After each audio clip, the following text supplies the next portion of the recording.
Good afternoon, everybody. This is Rodrigo. I'm very happy to present today our talk given by Henning Wachsmuth, I think. And yeah, more or less. Henning is a professor at the University of he's the leader of the natural language processing group in the Institute of AI at the University of Hannover in Leibniz, I think. And I know his work a lot because I've been following his papers, many papers on many topics related with argumentation and bias and things related with stance detection also, and also dialogue and so on. Today, he's going to be, and like I said, he's leading a very interesting group in argumentation in Germany, and he's going to be talking about large language models and argumentation.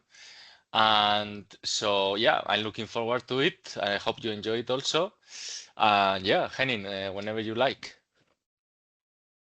Thank you for the very kind introduction, and particularly, of course, also thank you for having me here and giving me the chance to speak. I'm trying to share my screen, still on it.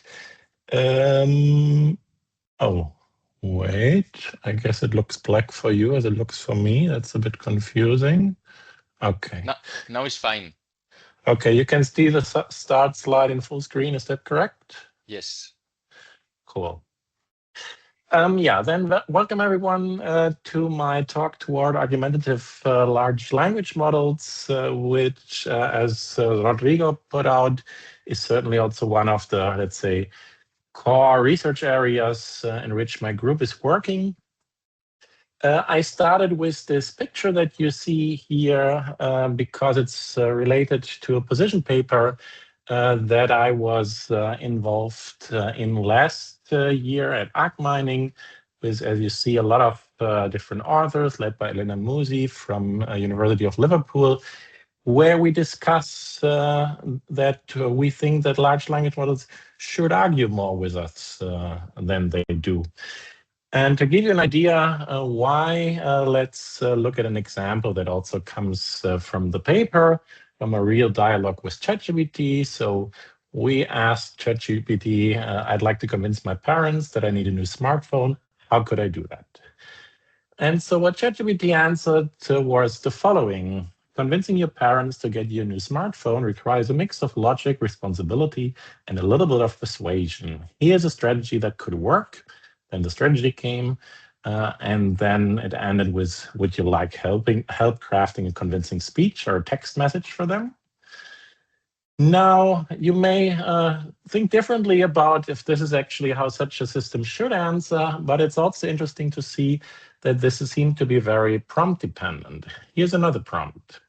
Should a child buy a new iPhone? Now ChatGPT answers, whether a child should buy a new iPhone depends on several factors, including their age, maturity, needs, and the family's values and financial situation. Here are some key considerations to help guide that decision, and so on and so forth. Now, what we observe here is that apparently LLMs are, of course, just optimized to fulfill a task, namely to give you an answer to your prompt that satisfies what you're aiming for. But we argue in that paper that at least in certain cases, we may want to rather have an LLM that fosters critical thinking, that also questions potentially whether what we are aiming for is really something that we should just get or better discuss.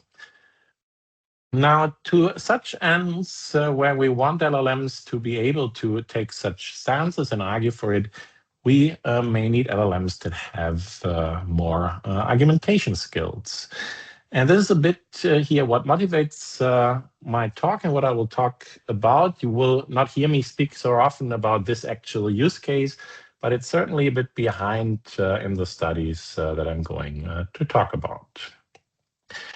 Now, if you don't do research on argumentation as a short idea, when we speak of argumentation in the real world, that refers to using arguments and maybe other rhetorical means to persuade others, to agree with others, to deliberate on topics, and so forth. And I hope you will all believe me that argumentation is pervasive, not only in politics and business, but also at our workplace, in private life with our partners and friends. We argue basically all the time. When we speak about an argument in particular, in research, we understand roughly an argument as a claim that something is good or worthy doing or favorable. That's the conclusion of the argument. And this is supported or potentially also countered sometimes by reasons. That's the premises of the argument. What arguments share is that they convey a stance toward a controversial issue. As you see here in this example, this is a short, a bit, let's say, a laid out example. The EU should allow rescue boats in the Mediterranean Sea. Many innocent refugees will die if there are no such boats, but nothing justifies to endanger the life of innocent people. So you see there may be different reasons that work together in order to support such a conclusion. Now, when we do NLP research on argumentation, there may be different tasks that we're interested in. We may focus on the mining of such claims and reasons and the support and attack relations that hold between them. We may also assess certain properties, for example, what stance such an argument conveys towards, let's say, having rescue boats in this case. What quality the argument has? Is this a logically reasonable argument? Is it convincing, and so forth? Or we may actually also use NLP methods to generate new arguments or to improve arguments that we have.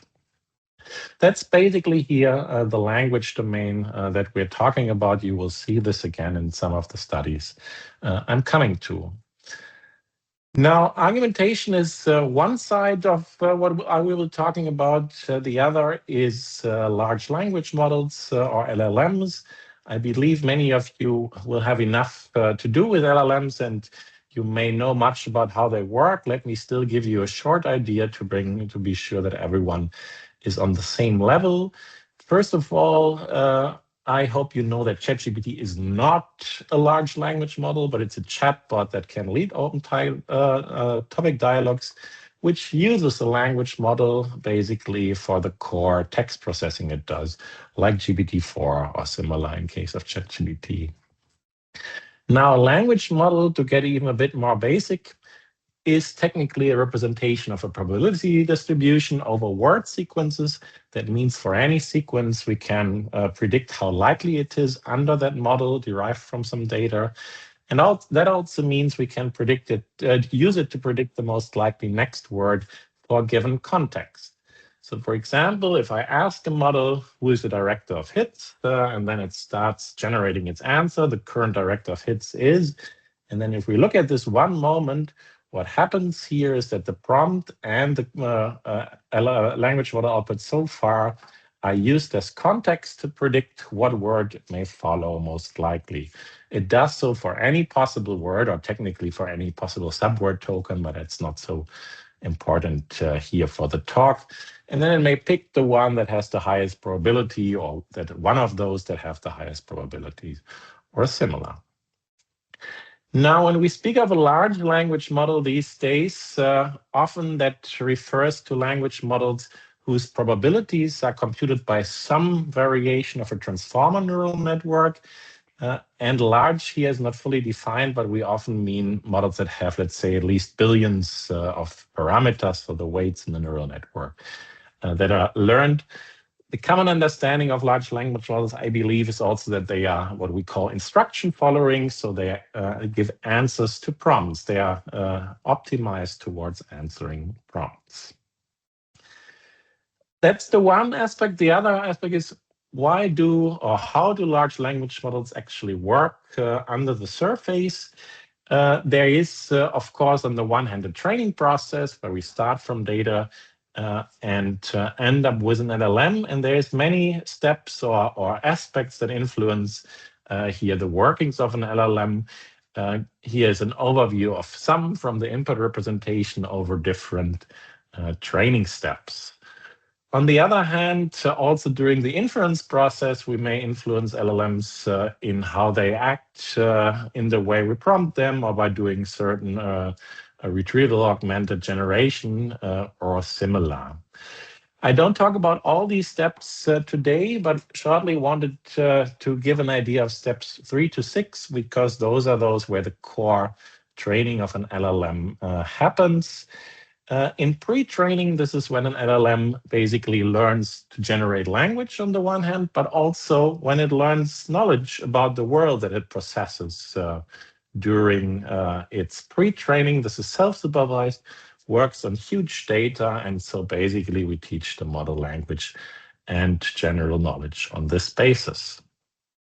We will look a bit more then into instruction fine-tuning today, which is a training step that optimizes LLMs for generalization. The goal is that basically LLMs are not focused on specific tasks, but can ideally deal with any tasks. To this end, you need a highly diverse set of instructions, basically what later is the prompt, together with the corresponding answers. And since the only thing that remains the same over all these instructions is the idea that you answer the instruction, this is why the LLM learns to give answers instead of learning to solve specific tasks. Another technique that we'll be talking about is alignment. You may also know this as post-training, which is there to optimize the output behavior of LLMs. Often that's done with reinforcement learning these days. And the goal there is that we align how the output that an LLM creates is how that looks like is basically optimized towards human-defined preferences. For example, to be helpful or harmless, that's common criteria, but there may also be specific criteria. Now, finally, the classic fine-tuning that I call here task-specific fine-tuning shouldn't be forgotten. Sometimes we also want an LLM that is specialized to solve a specific task. And so then we would deal with this in a normal way of doing supervised training for the specific task at hand. Now, apparently this combination of training steps changed something. LLMs certainly were a notable jump in, let's say, NLP and machine learning research. And one may wonder, why is this actually working so well?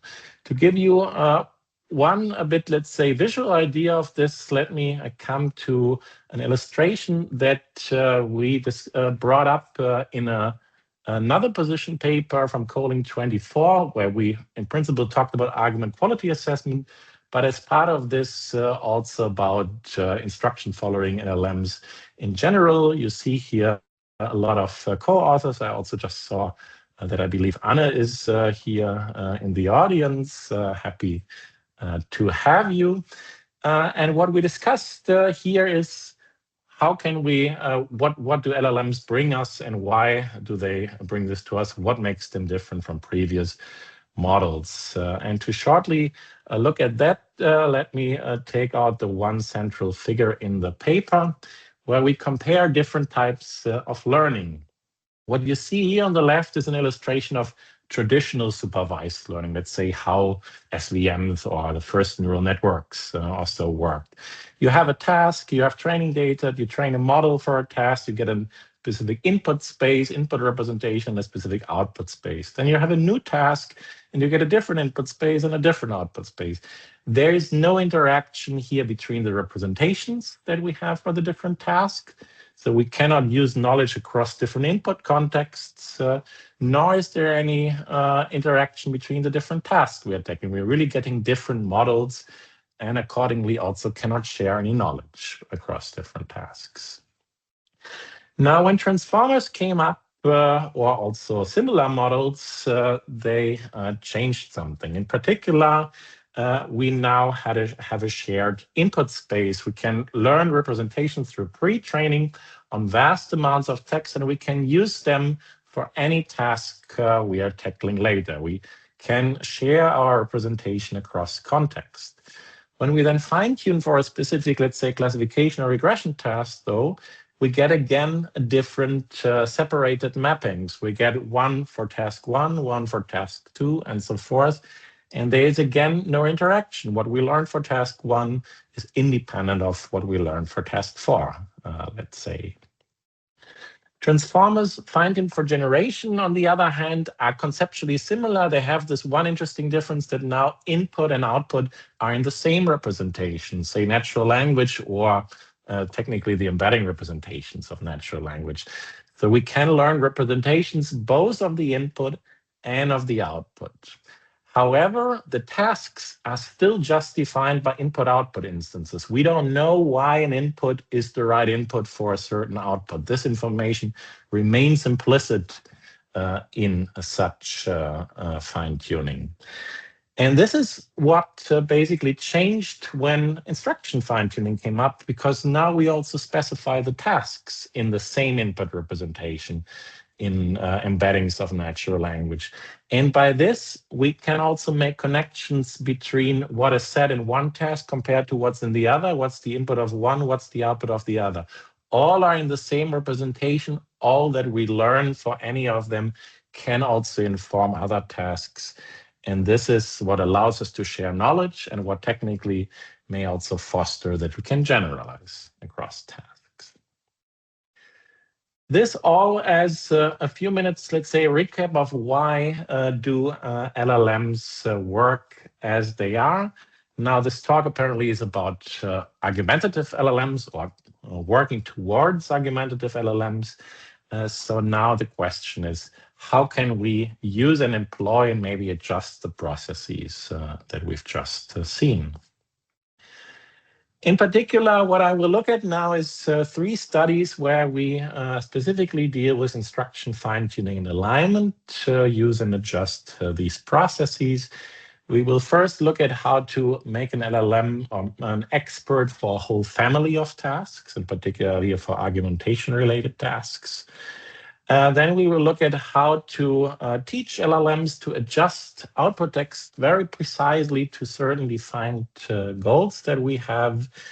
And in a way, a follow-up of this is then how to further teach them to do editing operations in a way a human would do this, to come up with changes that really look like a human may have done them. But one by one, let's start with the first example. That's the paper here from my PhD students, Maya and Timon, also together with John-Suk Park this last year at ACL findings, where we asked the question, how can we make an LLM become an expert in dealing with any argumentation task, an argumentation expert, basically. And so our contribution is here a method that proposes a specialized instruction fine-tuning task that is focused on the family of tasks, any task, let's say, related to argumentation. Following the general instruction fine-tuning idea, what we started with is to create a data set for instruction fine-tuning.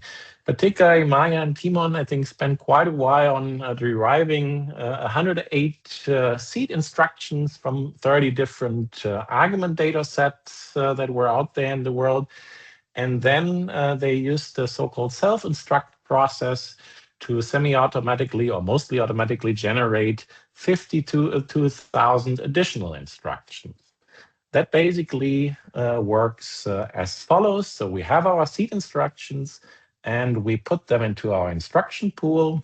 Now we use some bigger LLM. I think it was Llama 70B, if I'm not mistaken, in this case, which generates new instructions that always should be on argumentation. That's the one thing they have in common.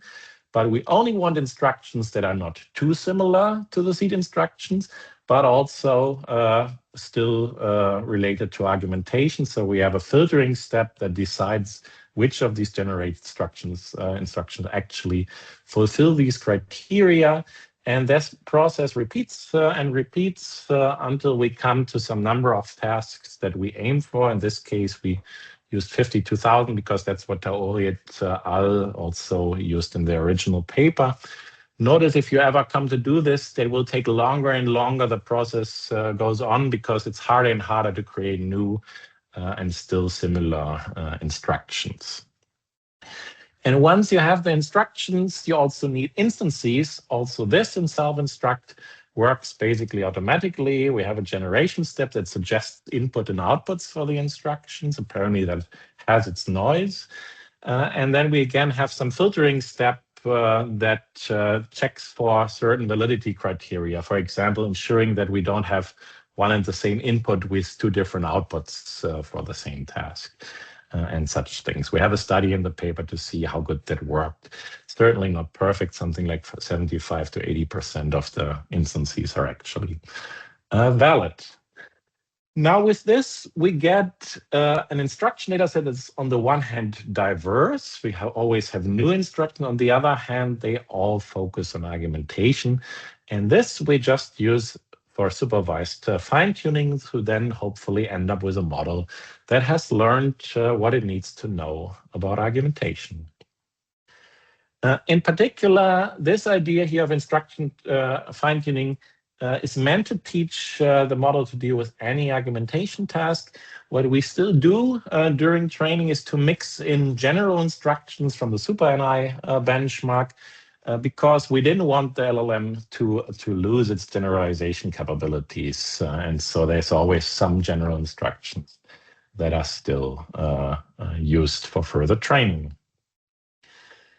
Now in our experiments, we used here Gemma 2, once in its pre-trained and once in its instruction following version. And then we applied our specialized instruction fine-tuning to either of these LLMs on the training data that we had just generated. What I show you here is some results from automatic evaluation. That's a quite large-scale evaluation, so automatic wasn't really doable, manual wasn't really doable, sorry. But you see here three types of results, those that are on unseen instances for tasks that we actually used for training. Then we have 21 unseen tasks, real tasks for argumentation that we didn't use in the training process. And then we have the 1,600 something tasks from the SuperNI benchmark to see to what extent generalization decreased due to our fine-tuning. There's different measures here for mining, assessment, and generation tasks. I will not go too much into detail. Important thing to see is that MACE is the lower the better, the others are the higher the better.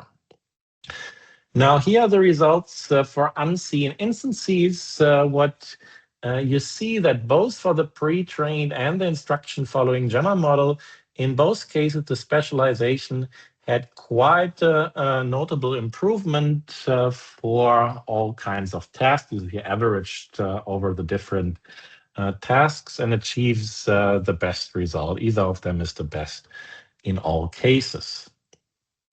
Now, when we go to unseen tasks, the effect becomes even bigger. It's interesting that for some of the tasks, actually the loss compared to the instances we know the task from is not so big. For generation, you see now an unseen task, there's a notable decrease in the actual values compared to here. Of course, it's harder. No, the tasks have not been seen, but we still see the effect of the specialization is there. But the most interesting result on the same time is that we do not use any generalization capability as part of this process. In fact, the specialized version of the instruction following model had the best results on both the mining and the generation tasks in SuperNI. There is no assessment tasks in SuperNI, so it's only these two. So we actually improved the generalization capabilities according to this benchmark by doing this additional instruction fine-tuning step. We also tested then, of course, how good is actually now our expert LLM. Can this really compete with approaches that have actually been proposed for the tasks? We look at this only for 6 tasks. We will always a bit adjusting to the specific setting, 2 from mining, 2 from assessment, 2 from generation. I give you only, let's say here, abstract results. Feel free to look into the paper for the numbers. what we find for unseen instances is that both for the assessment and generation tasks, our model was pretty much on par with the state of the art.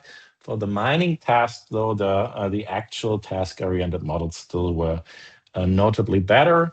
For the unseen tasks, the optimized models for the tasks were better in mining and assessment, but we were still on par for generation models.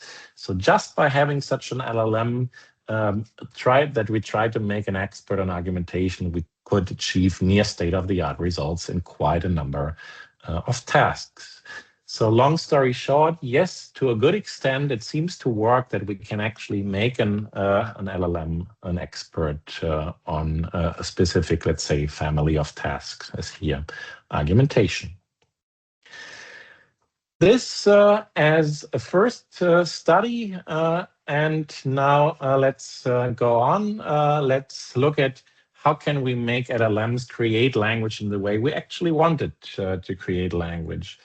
This is a work of my PhD student Timon, together with the student Ali Reza, and also my former postdoc Gabriella from ACL 2024, where we ask how can LLMs make argumentative text appropriate? I come to what that means, while preserving the meaning of the text. So we want to optimize the criterion while not notably, let's say, affecting the meaning. As soon as you change something in the text, there's always, of course, some meaning drift likely happening.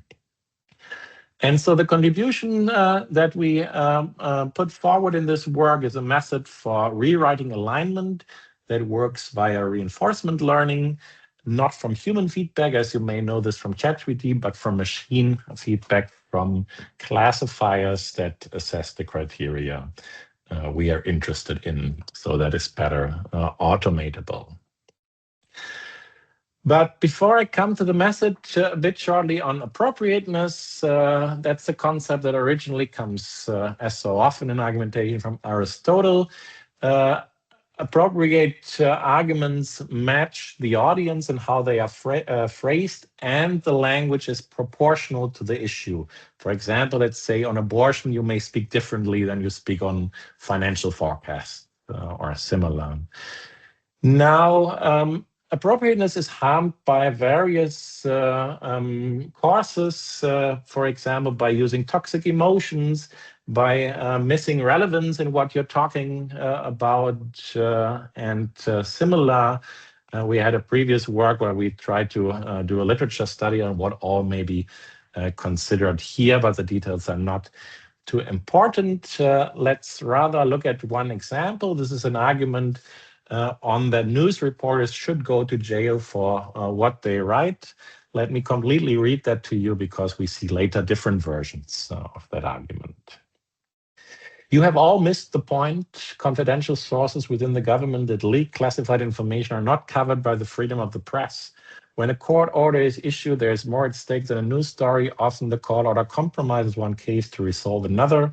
When you have someone that leaks vital information that threatens the welfare of the American people, nuclear secrets, etc., you might give up a case against the squealer to get the name of the mole. Freedom of the press means you can publish what you want. It doesn't mean that you are free of the consequences. Geraldo, that's a reporter, got thrown out of Iraq for airing the American burial plans for Baghdad before the battle. He should have been hung. Now, not sure what you think about the argument. I would say that to a good extent, it actually makes fair points, but in parts it seemed to be phrased a bit questionable. Let me point out some here already. The confrontative start may not be ideal. Then there are terms like squealer and mole. In particular, there is this very harsh sentence at the end. If you think this a bit further, there also actually is, for example, this sentence has no direct relevance to the actual discussed topic, but that requires going a bit deeper. Just to give you an idea, such things make an argument inappropriate. Now, what we here do with our methods is we aim to teach LLMs to rewrite arguments to make them appropriate, but we also want to allow a fine-grained balancing between appropriateness and meaning preservation. The more something is appropriate, the more we may have to change meaning. There is a trade-off between them. but we want to be able to adjust that. And here's our method to do so. This is an alignment method with reinforcement learning. Let me not go too deep into reinforcement learning, which often is or always is about optimizing some policy. By 0 here, let's say this is our LLM that rewrites text. And we start with some simple prompted instruction following LLM to learn a policy here called PyRL that learns from some reward model, in this case with proximal policy optimization, PPO. That's also the method that was used, for example, to align ChatGPT, or the model underlying ChatGPT. Now, the feedback, so what goes into the reward model that we give are basically just 2 values. One is the similarity of the input argument to a candidate improved version, and we really just take BERT score for this purpose. The other is how appropriate is actually our argument. We had a classifier from a previous work trained that could distinguish between appropriate and inappropriate arguments. So a bit noisy information, but hopefully good enough, let's say. So the process is as follows. We start with some input argument, let the LLM, the prompted LLM, create an improved version. And then we compute similarity and appropriateness. And these two go with a factor alpha into PPO. This factor alpha is basically what allows us to decide how important is similarity, how important is appropriateness. And we will see in the evaluation later different values for alpha. Now, what PPO does is it basically adjusts the probability computation of the LLM to see if it can improve on its rewards. So it would create a new LLM with changed behavior, takes into account that the difference between the new and the old one is not too big. So KL divergence is controlled for. And then we basically get an iterative process where more and more LLM configurations are tried until on some validation set we cannot further improve the reward of the model. That's how it basically works. Now, let's see how good that works. And it's important to see that there is no parallel data here. We do not have pairs of appropriate and inappropriate argument on the same topic or so. We just have inappropriate arguments, 36,000 also from data from previous work. The only thing we have, but this is more for comparison to see how humans do this, we asked humans to write 225 rewrites manually for arguments. Now, as an initial policy, we take an instruction following LLM that's just prompted for rewriting to make an argument more appropriate. It was Llama 7B in this case. And then we train policies for 4 different values of alpha. 0.4 basically means similarity first, then appropriateness. 0.6 means appropriateness first, then similarity. 0.5 is balanced. And 1.0 means we do not actually control anymore for similarity. We only control for appropriateness. Now, what I will show you here is just the results of the manual evaluation, where we asked humans to rate from 1 to 5 appropriateness, similarity, fluency. And then they were also asked to rank all the rewrites of different approaches that they got. And here are the results. Let's start with the scores first. What you see here is our initial policy, just the instructed LLM, then our 4 PPO variations, and also the human experts and how they did according to our human evaluators. Now, what you see is that the higher we set alpha, the higher also humans see the appropriateness. So that really seems to work in line with the value, and the other way around, the lower is similarity. They are apparently in a trade-off. We also see that fluency, interestingly, correlates with appropriateness very strongly. While that may not be intuitive at first sight, that basically means the more an LLM can change, the more it can make the text fluent. We also see that the humans actually, that we always have a model that is better than the respective human expert rewrites. The humans did, though, that's to be seen here, actually did a good compromise between appropriateness and similarity. Now, this is basically the scores, but which arguments did the evaluators actually find best? If we look at the mean rank here over the whole test set, what you basically see is that the best arguments are, according to the humans, those that had full appropriateness rewrites.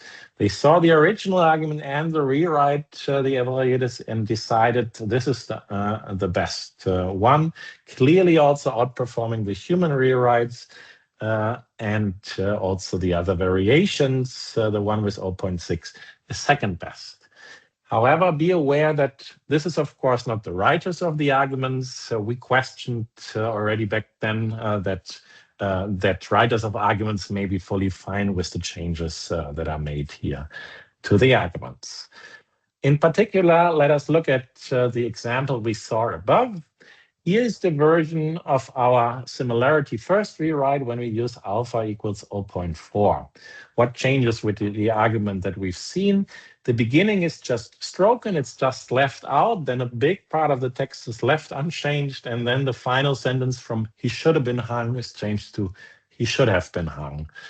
Not really a notable change.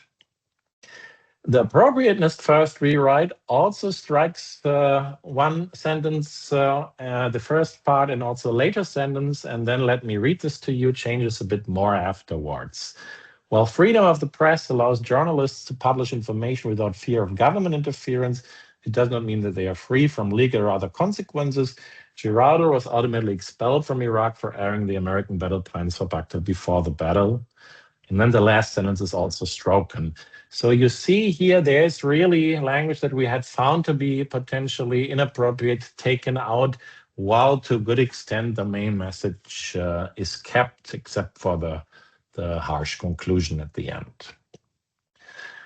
And finally, here's the full appropriateness rewrite. Whistleblowers who disclose classified information can have a major impact on an investigation and can potentially put lives at risk. Therefore, the courts must weigh both the need for information and the potential harm of releasing it when deciding whether to issue a court order. While it is important to allow news outlets to publish information, this should not be at the cost of jeopardizing a case or compromising security. So what you see here, this is apparently not the fully identical meaning anymore, but you may also hopefully see it's still in a way the same message that is conveyed.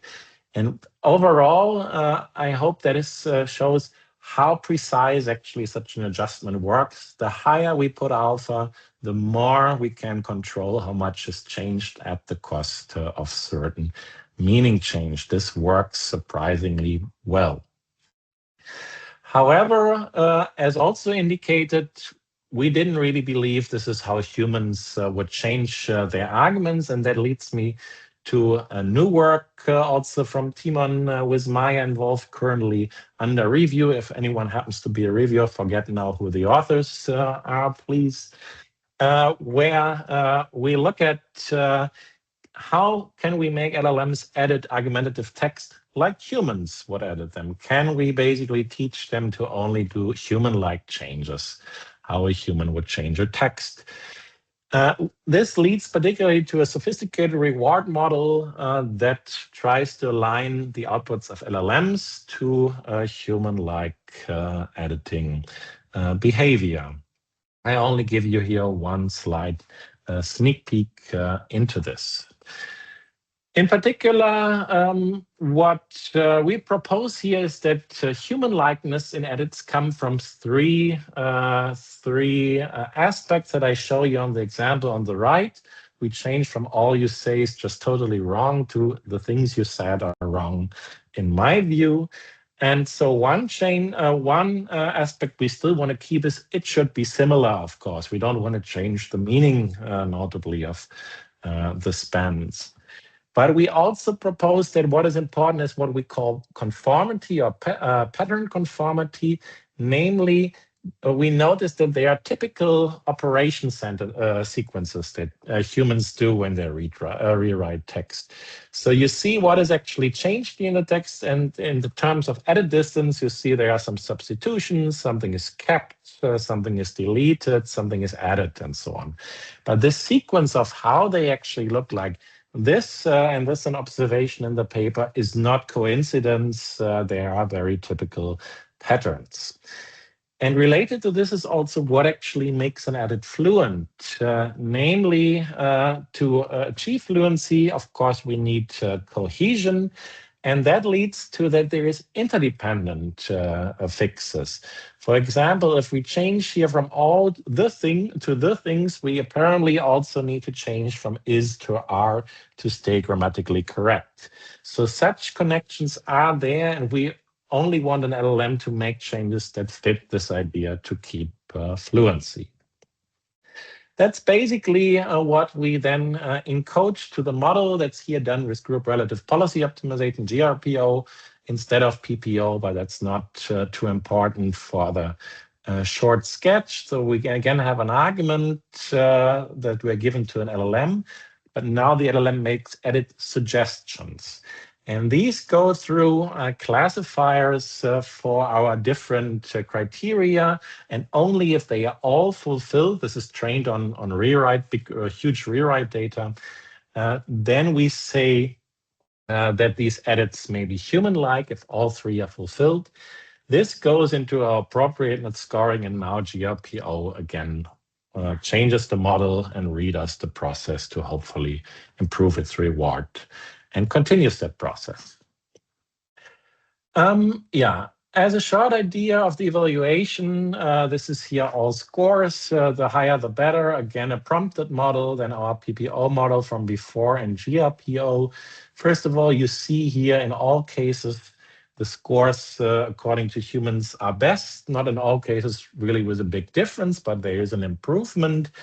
But this is only one of the evaluations we did. We again also let humans rank the edits, also take into account how human-like do they actually look like. But we have one additional model in the second evaluation. Namely, we noticed that we can also iteratively apply our model multiple times to the same text. On the validation set, we noticed that after 11 times, we have some convergence of what the model actually does. And now for these four models, we looked at the ranking of the rewrites, and there we see an interesting result. Not only is GRPO already notably better than the others, but we have a very clear winner here with a mean rank of 1.34, which are the rewrites of the iterative application of our GRPO model. So multiple times going over the text as you may do it in an ideal paper writing process, let's say, seems to be here favorable to really achieve good text.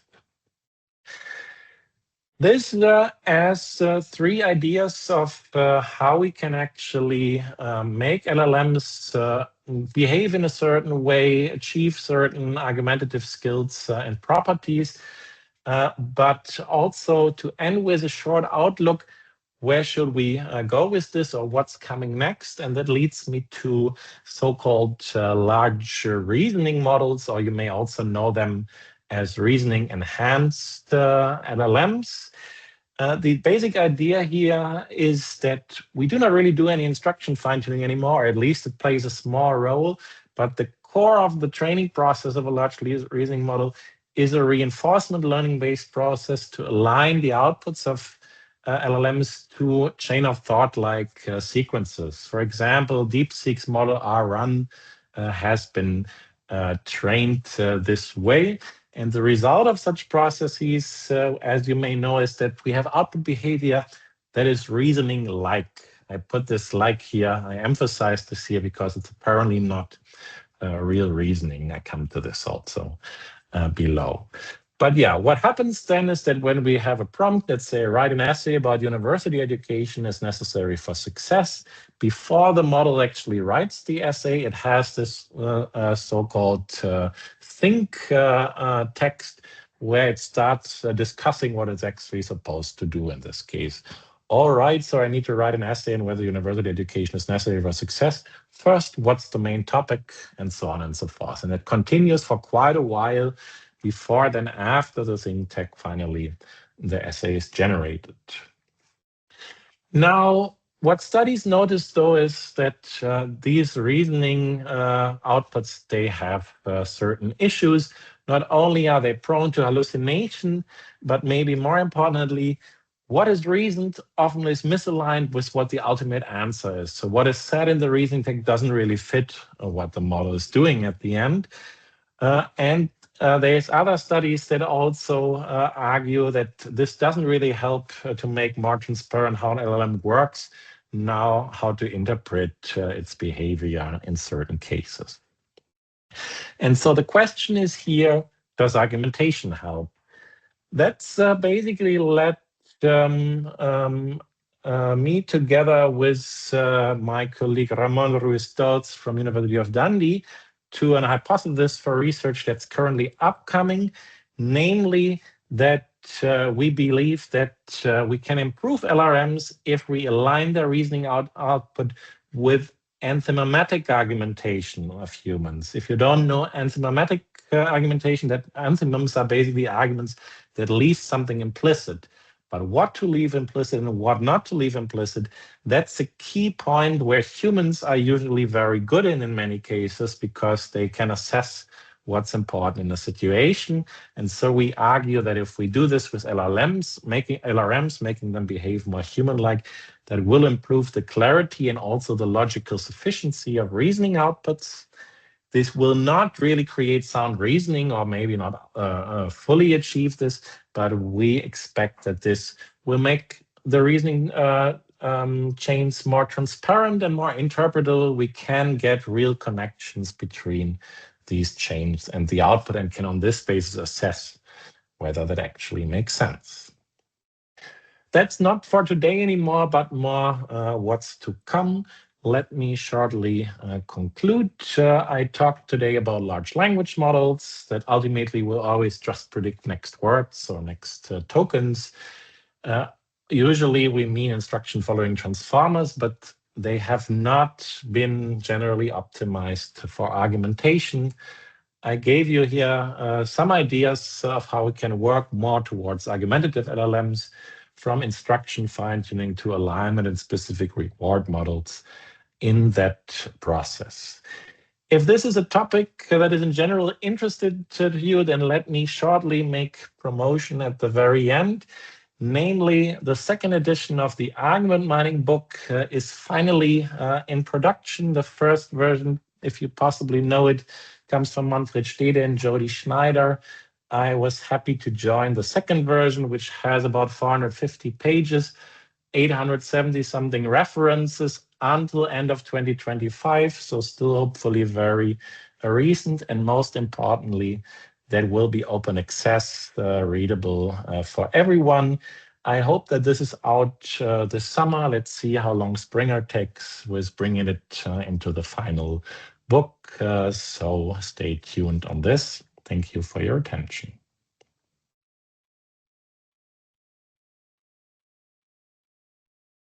Excellent. Thank you very much. Cheers. That's very nice. So we have some time for questions. So if anyone is wants to make a question, just go ahead, please.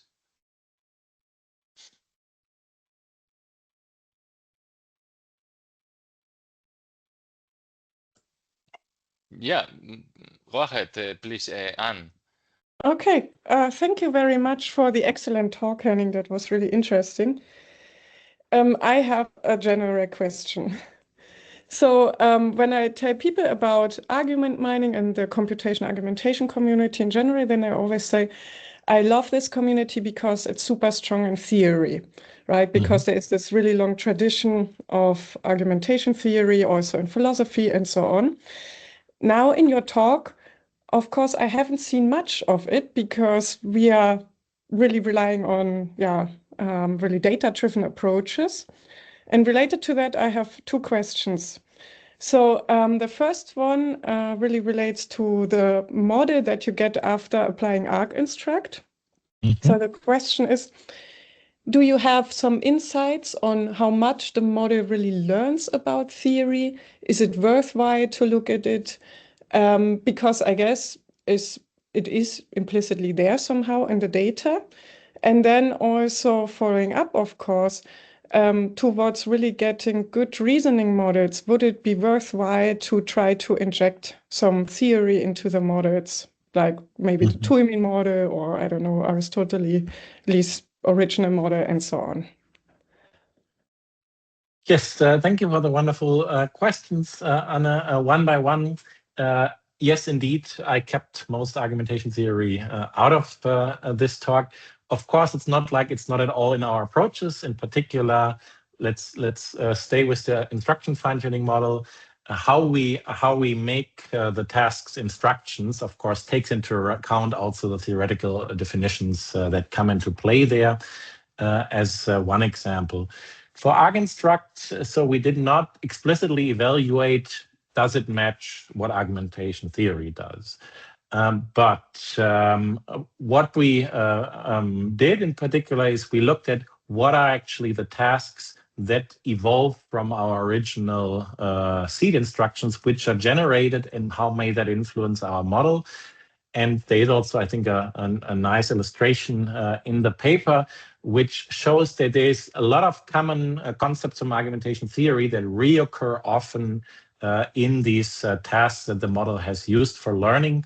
And so we believe, at least, let's say, that we gave the model good input to learn what argumentation is all about. Whether it really understands argumentation theory, I'd say not super trivial to evaluate, but I'd say to a certain extent, it may be there from the way the data underlying it was designed. On the reasoning models, yeah, of course, I only talked very shortly about this. There's a bit more behind. Indeed, the reason also why, let's say, I do this together with Ramon from University of Dundee is that they have their group a long history of argumentation theory in particular. And so, yes, the idea is technically we build on argumentation theory to see how we can actually align the what is called reasoning traces or reasoning chains of LLMs with how people, or what people know in theory about enzymatic reasoning. So that will be part of how we do the actual alignment. But yeah, details are still to be figured out. Okay, thank you very much. Very cool. Yeah, next question, please go ahead, Siddharth. Yeah, thank you for the talk. It was very interesting. I also had like a question that is more into the reasoning part of the talk, which was of course very brief. I was just wondering, what is your opinion on having the reasoning done explicitly rather than from the LLM? So for instance, going into like a neurosymbolic approach where, okay, the LLM is creating a representation of the argument structure, and then you use some kind of a symbolic approach like argument semantics to perform the reasoning, and then use that information to the LLM to get a bit richer understanding of the arguments. Yes, so let me start very generally with, I do not believe that LLMs will ever and ever improve if we only do that all statistical way. So yes, I think neural symbolic approaches have the justification and will be needed to achieve certain properties we want such models to achieve, because we may not always want them to maybe be as human as possible. We may want them to also keep, let's say, computer science-y attributes like being formally more precise or more correct or so. Yeah. How that exactly will look like for an argumentation, I think it's not so easy to say. I do see the idea that, yes, we can look at argumentation semantics and potentially do some real formal reasoning on the way. If you work on the intersection, you may know that there is a lot of natural language argumentation that is not really easily formalizable because there are so many specificities in how things are phrased, how you hedge something, how you put the reasons together, that through abstracting into reasoning structures, you may lose important information. So I may imagine that sounds easier than I guess it's to be realized, that you need some way of combining such a formal model with leaving enough room for putting in the language specificities that may be important to come to the right conclusions. I don't know if I can add something to this, because I am sort of trying to do this intersection between the formal logic and the natural arguments. I have been trying something. I think it may work, it may not work, because the other thing for me is that I work a lot on social media, where arguments do not follow or adhere to an argument schemata. So you have a lot of implicit arguments, you have incomplete arguments, you have redundant arguments, and somewhere analyzing it from the structure's perspective rather than just an argument in isolation, it helps deal with this. And then the reasoning further helps us to like combine the context in a better way, as compared to just, okay, you have an argument and you're just trying to quantify how valuable that argument is with respect to say the topic. And then in social media, this doesn't work because the argument is not well constructed. So you try to understand in the entire discussion, what was the reaction that came out of the argument, and then apply the reasoning on it. So what's the question? Maybe. Sorry. It's not exactly a question, but just to add to what you were saying about making the connections between logic and natural arguments. So I feel like there is something there, so it could be something interesting. Yes. So please go on with this. I think it's important that we have people who particularly also don't miss to put back the formal models into this. Yeah, social media in particular, of course, in all its regard, may be particularly challenging due to, as you say, there's much less clear structures. I believe that may mean we may also need to simplify argument models in a way that allows us to find meaningful enough patterns that can be still formalized well into structures we can actually reason about. I believe you will be much further in the thoughts on how to exactly that should look like. But yes, we don't. So these models, the formal models, they don't come up from nowhere. No, there is apparently a truth to that. We have such reasoning. Formalized reasoning concepts when we argue as humans. So there should also be a way of bringing the two worlds together. And I'm looking forward to learn more from your future papers on that.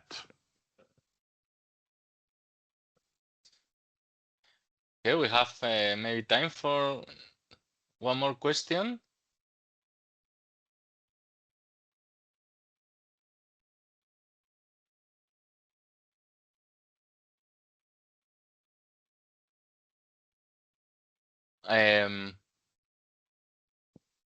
One more question? No? I have one more question if no one else. Well, I have many questions, but I will only make one. We can talk some other time, I hope, in the next conference. So, yeah, I like just to have your opinion or intuition, or what do you think about, in general, the kind of automatic evaluations we are doing when trying to establish whether models are better now in their argumentative tasks after receiving instructions or alignment and so on and so forth? Because it seems to me that on the one hand, when you do the human-based evaluation, which is difficult to try to establish all these dimensions and try to have good agreement, that this is another question that we can I can also make. But I was wondering about I mean, how well, in your opinion, are we capturing whether the models are actually improving and substantially improving in terms of argumentative output? Because we know that it is one thing to say, look, my results are better. I can publish the paper. Great. but in real terms, looking at the actual output and the actual argumentative capabilities, I mean, what is your take? I mean, do we need other kind of better evaluation, automatic evaluation I'm talking about? Or are we happy with the metrics that you presented? What do you think about that? Yeah, that's quite a question, which I believe has different facets. First of all, let me say that I am not a fan of LLM as a judge, which has become particularly prominent, I see, in many recent papers. Why am I not a fan? Because the fundamental idea that we already have the model that can perfectly judge what we do somehow questions that we're actually developing something that is new. My ambition is to develop models that are better than those that are out there, no matter whether it's the most recent GPT or any other. That's one thing. The other thing is certain biases that are certainly in such LLM evaluators. But yeah, I believe the question also pointed towards can we actually trust the benchmarks that we have, no matter whether it's now a generation or just a standard classification task or so? And of course, this is certainly something where I believe a lot of our results are overestimated in how good they really are, because it's often hard to see what an LLM has seen and what not. Even if it hasn't seen exactly the data, maybe it has seen data that would basically answer the questions. Of contamination is a critical issue, which, yeah, I don't think is perfectly, let's say, there is not the one solution to this. No, of course, you can always create a new data set in one moment, but there will be the point where it's not usable anymore, unless we may have to rethink of new ways of using test data, maybe more in a shared task way, where you never actually be able to access the data that you're given. Yeah, I think I wanted to say one more thing. But yeah, be it as it is, ultimately, I do think that this also shows where the human role is in that process. Namely, it may even mean that for tasks which we so far thought automatic evaluation is just fine, it's also getting more important to have humans to check the results, because ultimately, if we are not able, if we are not the authority in expert humans in what we are doing, then who should be it? So there must be something that is, let's say, ultimately still remains in the hand of the humans.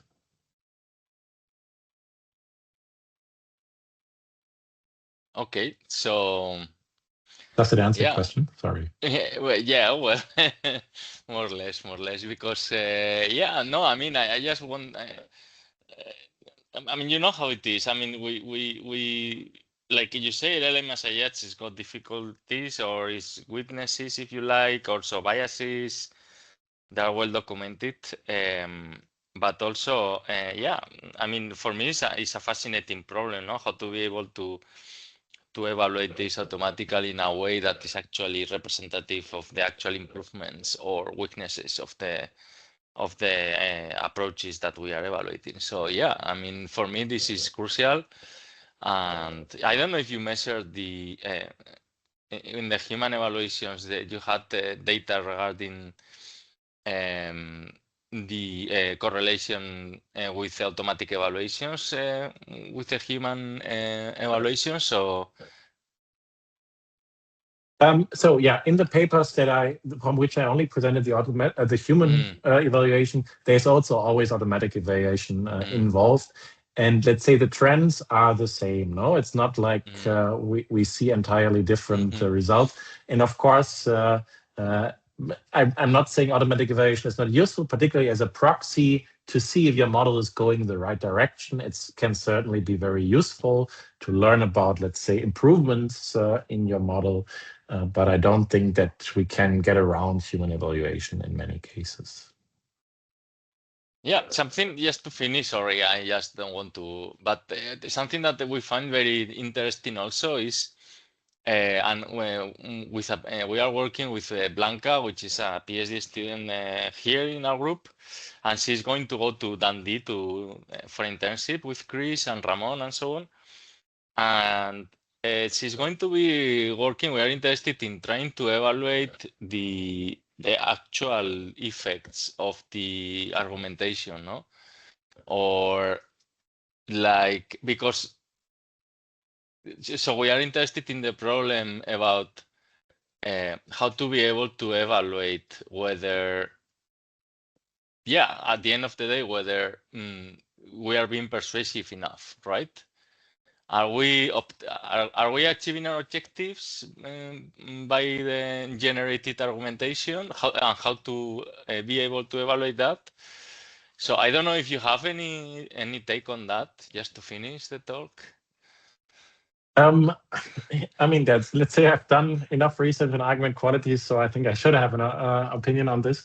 But yeah, in particularly, the impact of arguments on humans is, I believe, very challenging to evaluate because it interferes with so many things. No, it interferes with our general worldviews that we have.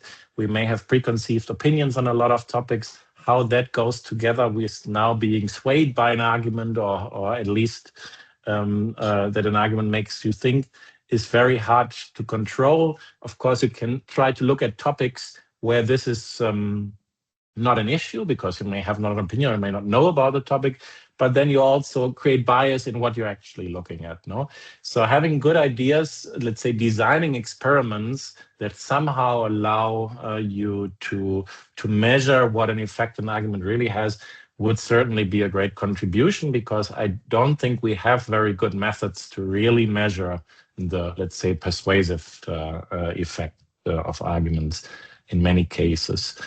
It's, by the way, also noteworthy that we often also work on very specific data in argumentation, essays or social media, debate portal data, and so on, which of course is also not the real world of argumentation in many cases. No, so there may also be at the same time the question, which are actually the arguments we should look at when we really want to see how to measure effectiveness of argument. So as you see, I don't give you answers here, but I would just want to say that sounds like very important research to do. Cheers. So one question. There is one question in the audience. Yeah, go ahead, please, Luis. Yeah, okay. Thank you for the talk. I was wondering if the book that you are writing now, the second edition, is somewhere available online to start reading it and provide feedback or erratas or something like that before you publish it, or we need to wait until July? So it's not online. So the book is final, no, from our side. Final in the sense of the content is done. It's very recent, 1 or 2 weeks ago, and so the current step is that Springer now puts it into its production phase. I take this with me to maybe rediscuss with my authors if we actually can put already a preprint somewhere. I will need to recheck how the situation is, what we are allowed to publish at this point and what not. Otherwise, I hope, of course, that whole process doesn't take so long. Springer didn't want to really give us an estimation about how long they will need for this process. Yeah, so you may have to be patient a little. If we find ways to put it online before, I'll try to spread the word so that you hear about this. But yeah, no promises at this point, but I will check with Jody and Manfred on this. Thanks for the pointer. Thank you.